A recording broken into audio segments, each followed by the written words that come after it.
What's up, YouTube? Um, Today, we're in a small town in New Jersey called South River, and it's not really known for much except for the fact that they have a nice Portuguese restaurant called the Riamar, probably their biggest commodity here. But there's a bit of a secret to this town. It was actually responsible for harboring some Nazi collaborators. And today we're gonna go and take a look at, where they're buried and a little bit of history on how that happened. So, a little bit of history on how this happened. Back in the 80s, there was some declassified Cold War documents, and it showed that U.S. intelligence basically helped smuggle Nazis into the U.S., but specifically Belarusian Nazi collaborators. And that plays a big part here because South River, back in the day, was actually majority, Polish, Russian, and Belarusian. So in these files, they found that there were some Belarusian Nazi collaborators who were smuggled into this small town, South River, New Jersey. And you can actually find their cemetery, and you can actually find a monument dedicated to Nazi collaborators. Now, everyone knows that the US helped, Nazis and Nazi collaborators get into the US, but nobody really knows the areas in which they stayed. And it's small towns like these, really rural towns, in places like here in New Jersey and all over the United States. But there was a guy named John Loftus. He used to work for the Justice Department, and he took a particular interest in finding, these Nazis and Nazi collaborators. And he did a deep dive. He's the reason why those documents were declassified and such. Now, for those unaware, Belarus at the time of World War II was actually just a Nazi puppet state, and that's why they collaborated. A lot of them collaborated out of fear of losing their life. So you kind of get the sentiment, but John Loftus didn't care. They were Nazi collaborators regardless, and they're responsible for the killing of many Jews and many Europeans. So in his eyes, he didn't care whether you collaborated out of fear or because of your ideologies aligned with them. And one of those people that collaborated out of, just wanting to keep their country alive, keep themselves alive, was Radoslaw Ostrowski. I'm not sure if I'm saying that name correctly, but he even has a quote where he said, "It's utterly unimportant with whom we collaborated, Germans or devils. What is important is that we're never collaborators of Stalin."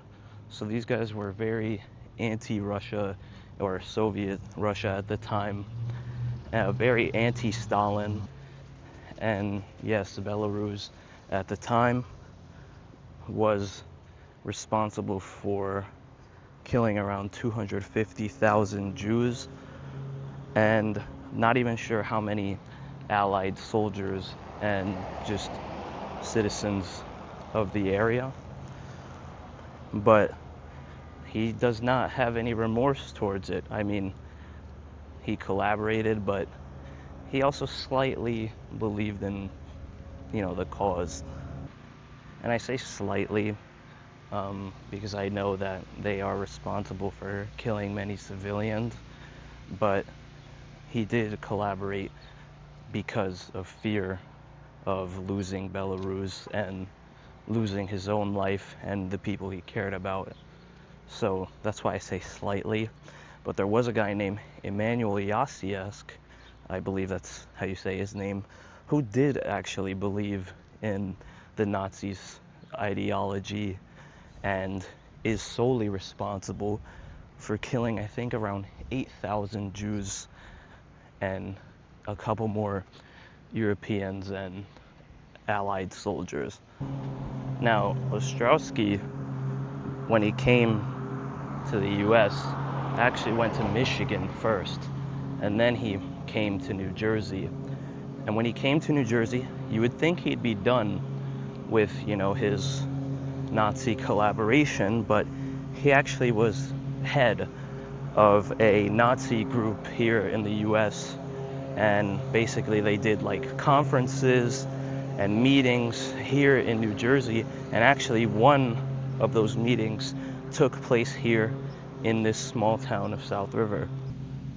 And Loftus, he had a long list. It was like 100 people of Nazis and Nazi collaborators.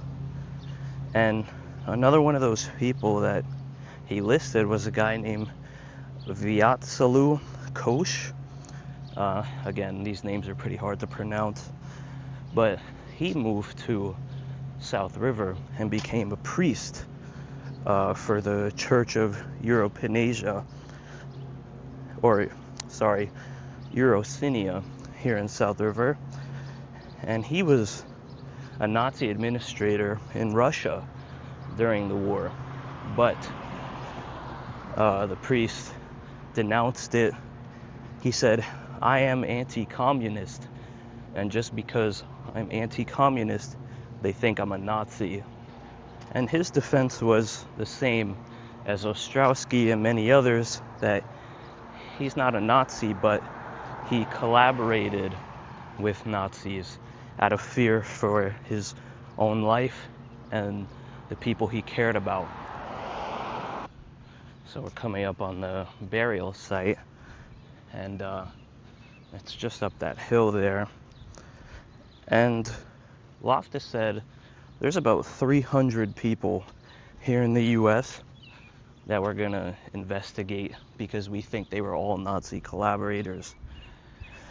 And that meeting that I was telling you about was in 1954, and Loftus pressed Koos on the matter, the priest, on the matter, and he said that it was just an independent Belarusian meeting and had nothing to do with the Nazis.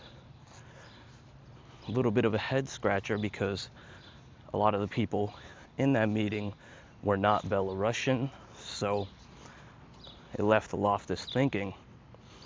But we're coming up on the burial site here. Also, if you want more information on this topic, it's called The Secret Under the Little Cemetery. It describes a lot of the things that I mentioned. So here's the cemetery in which those guys were buried in. And let's go take a look. You're actually like not allowed to be here, but I mean, it's a small town. No one really cares. So the first guy we're gonna take a look at is John Koziak. He was, as you can see, clicked up with Ostrowski. And let's take a look at the other side. He has a big monument here. If you can't read that, it says, John Koziak, President of the Belarusian Congress Committee of America from 1909, and he died in 1989. So he was collaborating as well with Ostrowski. And there's one other guy here. He has a small little plaque on the ground because I think even they don't want to make a big deal about it. They don't want really anyone to know. It may take me a minute to find it. So this is Ostrowski. This is what they say about him. Born in Belarus, founder of the Belarusian Armed Forces, died in Michigan, which I actually think is a lie. But here's his tombstone. they're not going to mention anything about the Nazi collaboration. But you'll see this symbol. This was like the symbol of the Belarusian Democratic Republic, I believe. That's the symbol of the Nazi collaborators. Oh, and I found it, but here he is, Emmanuel Jasius. I don't know how to say his name, but this man was actually solely responsible for rounding up, I believe, 8,000 Jews it was. But yeah, got a little lost here and it's getting a little hot. Who knows how many more of these guys buried here were, you know, Nazi collaborators and such. But those were the two main ones. That's John Koziask, that big one over there. I wasn't really sure what his role was in this thing, but I know that he was clicked up with Ostrowski. And it's getting really hot. I don't know if I can make it to the monument right now. Ah, fuck it, why not? We'll go over there. The monument's a bit down that way, and yeah, I guess I'll see you when I'm there. You know what, on second thought, it is a bit far away, and I'm not willing to go out in this humid heat, you know, going all the way over there, but I'll probably just drop some pictures in the video for you to see. It's just a small little monument dedicated to that that Nazi puppet political party. It's in, you know, white and red. It's got the Iron Cross on it, which is a dead giveaway that they were either Nazis or Nazi collaborators. A lot of people don't really know that, but it is just pretty interesting to see, like, I mean, such a small town have such a, like, dark history, you know, and you don't really learn about these things when you're even growing up here. You know, I am from here. We never learned in school or never heard even stories about people collaborating with Nazis or being Nazis themselves. So it is quite interesting to see, like, that kind of stuff taking place here in such a small town. But yeah, I mean, goes to show you anything can happen anywhere. And you know, I'm also pretty new to this thing, so I know that, like, the quality of the video or whatever, the substance, I know is going to be a little lacking. First real video, you know, I leave all of my old videos up there because I'm not afraid to hide in nothing. So yeah, I mean, you can take a laugh at, like, the videos I made when I was like 10. But yeah, this is my first, like, real video. I'll probably be going around places in New Jersey, you know, little cool shit like that. But yeah, also I applied for my Chinese visa. Hopefully that gets accepted, and hopefully I'll be going to China in hopefully by next month, but we'll see. It's a little hot, so I don't know if I want to go to China, but we're definitely going to go there at some point. But yeah, peace out.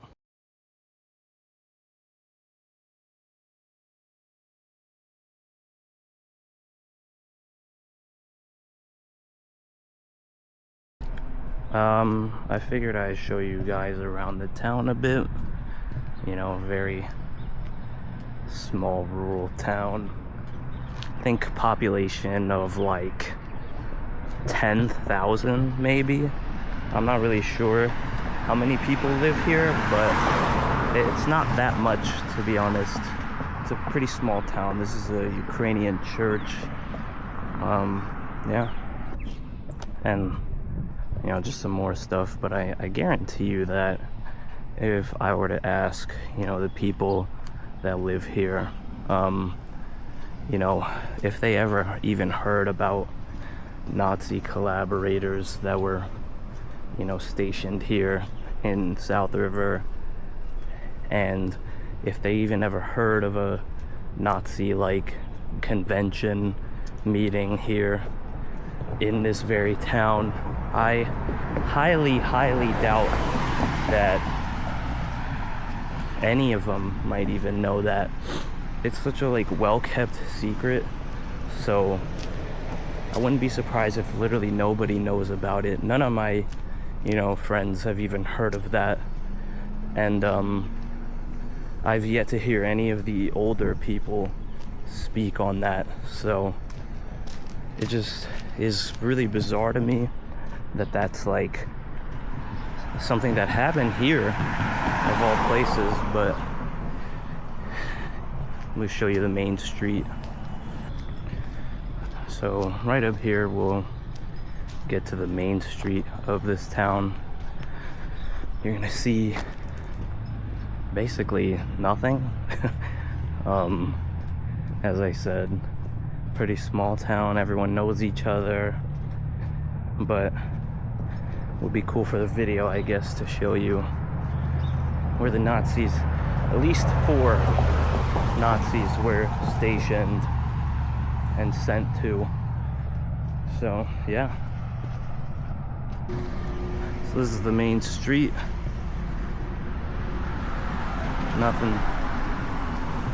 Nothing really crazy, you know, but yeah.